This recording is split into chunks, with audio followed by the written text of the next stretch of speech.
Be sure to subscribe for your chance to win a custom leather playmat when we hit 2,500 subscribers. Welcome to Fast Effect Double Speed Magic the Gathering from ELD's Time Vault Games in Bellingham, Mass. Now playing live over Discord. This is the finals of our FNM, I believe. Ben on Burn versus Heather on Death and Taxes. Two decks that are relatively budget. Burn is very budget. Death and Taxes is a very kind of welcoming deck for many players, as it stops a lot of what your opponent's doing. You're going after their mana base with Wasteland and Rishadenport. Thalia makes everything cost more mana. So there's so much that'll just slow your opponent down. Goblin Guide attempts to get in there for 2, reveals a Batterskull, and then gets Swords to Plowshares. Batterskull, a pretty disappointing card for Heather to be revealing there. She does not want to be drawing that. She actually really wants to be getting that off of Stoneforge Mystic, as it's one of the stronger cards in this matchup. Eidolon of the Great Revels coming down. And Sanctum Prelate is a hellacious card here. Prelate on 1 is going to stop so many cards in Burn. We're talking about Lightning Bolt, Chain Lightning, Lava Spike. Now there's a bunch of cards that feel like they should cost 1. Ooh, Sulfuric Vortex. Main deck Vortex here.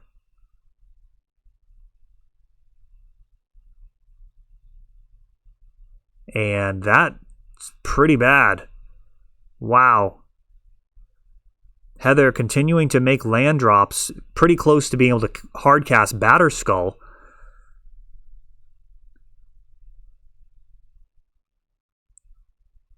Let's see what she's got. Oh, the new guy. So this Spirit's actually going to be able to handle non-land permanent, so it can actually get rid of Sulfuric Vortex and make Batterskull a possible path to victory. She's down to 12.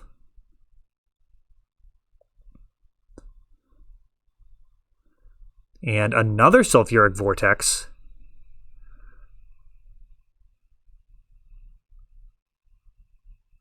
We've got 4 more damage coming in.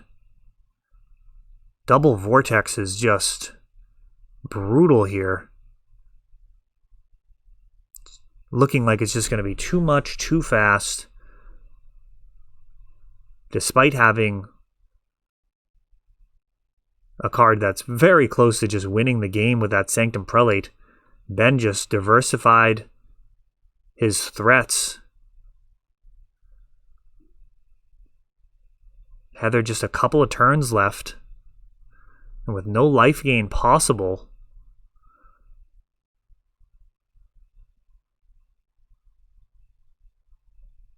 Batterskull usually so good, but main deck Sulfuric Vortex? That card is a beating. Goblin Guide, and it looks like it'll just be over right here. That'll do, as Burn picks that one up quickly with a whole lot of what could have been. Sulfuric Vortex really cutting off any of the possible lines there. Heather practically able to hardcast Batterskull, but again, wouldn't have provided any type of relief to that pressure from the enchantments. Certainly rules over the combat step, but Burn doesn't always need that combat to beat you. They can have, as we just saw, cards like Sulfuric Vortex, but of course more commonly just good old Burn straight to the face. Lightning Bolt, Fire Blast, a very common ending to many players' hopes and dreams, as they just get killed in what they thought was the mid-game, and just all of a sudden they're just done, potentially as early as turn 3. Burn, a really good option for anybody looking to hop into these tournaments. Of course, we're playing every Wednesday and Friday.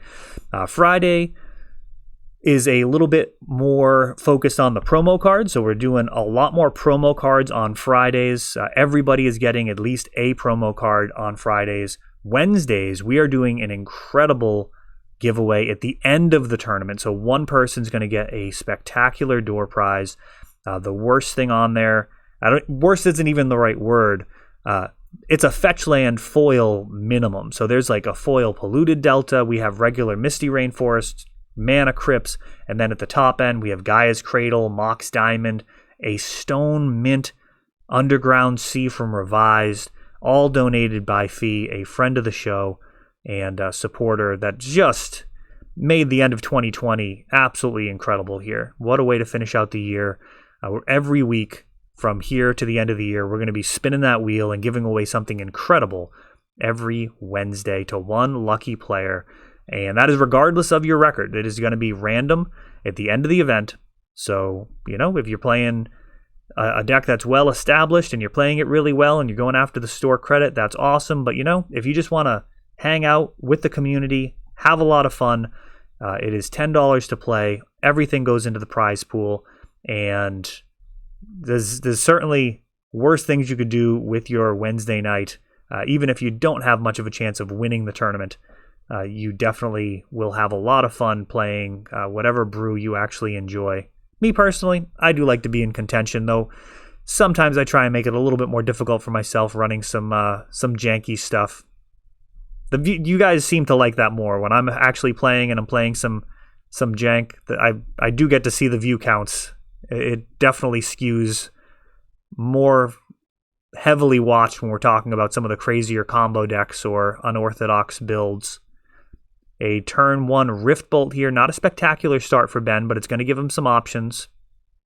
Could also ward off something like a Thalia here on turn 1. Double Rishadenport. Slows this down, taking out the mountain. A fetch land. Second fetch of the match.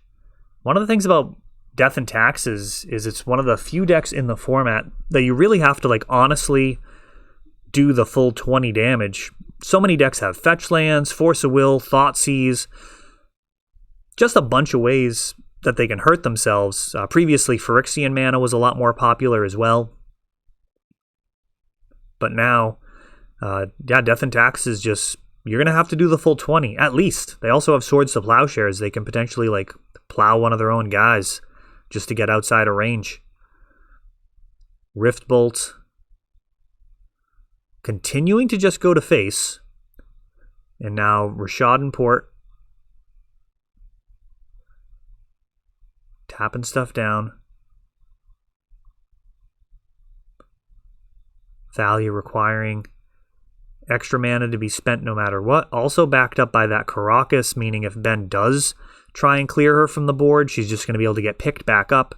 And with that Violet too, her absence not necessarily very long, Heather having the option of being able to just pop her back on the battlefield whenever she wants with that Chalice.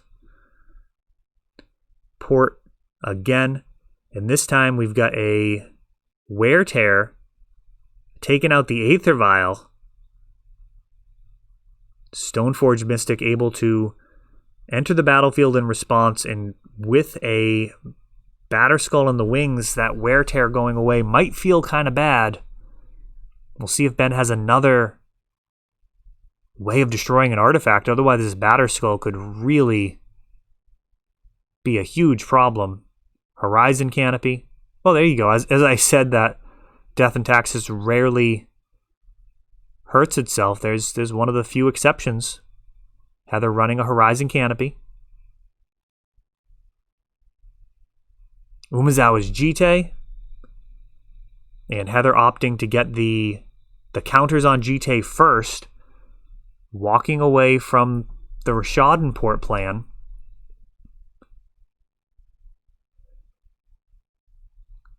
I don't really love this line. This is interesting. I wonder if she has another Thalia in hand, because Ben could take this opportunity to kill this Thalia uncontested with something as simple as a Chain Lightning or Lightning Bolt. Those Jite counters are not going to protect her from a couple of bolts.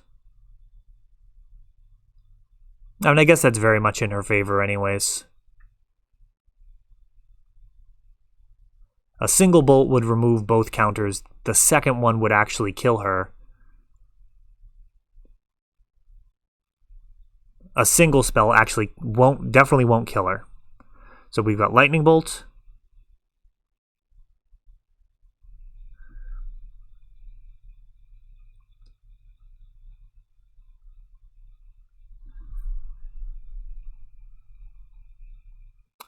And Heather's just going to let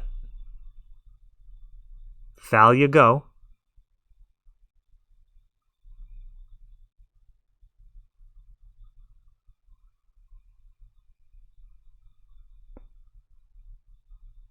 the +2/+2 per counter would have made Ben spend another card, but she's valuing the counters more highly than the 2/1 body and the taxing effect.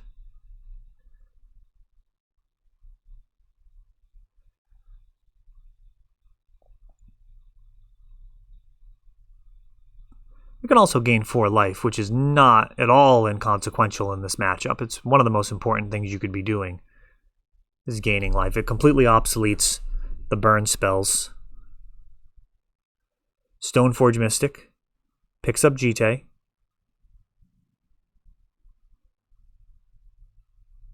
And is going to turn sideways. And we've got the additional artifact destruction here with Wear Tear taking out the Jite. Going to gain a whole bunch of life.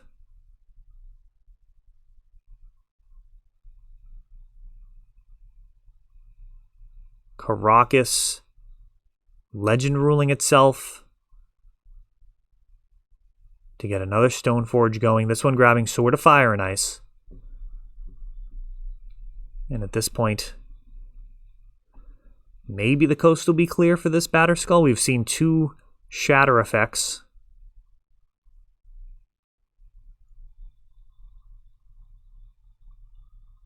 Goblin Guide reveals a card. I'm actually not sure what that is. Is that the new apparition?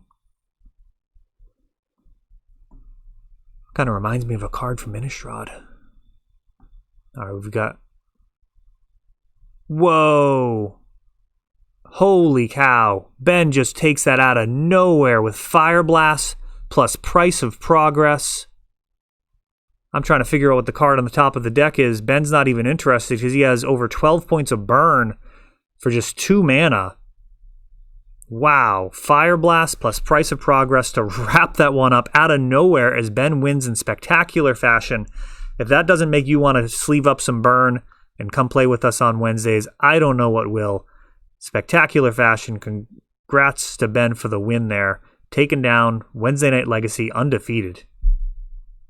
That is all for this one, but don't worry, there is a lot more. You can check out our older videos, and we're always putting out new videos from ELD's Time Vault Games in Bellingham, Massachusetts. If you want to help the channel, of course, you can like, subscribe, share, tap that notification bell so you can know the next time our new videos come out. Thanks for watching.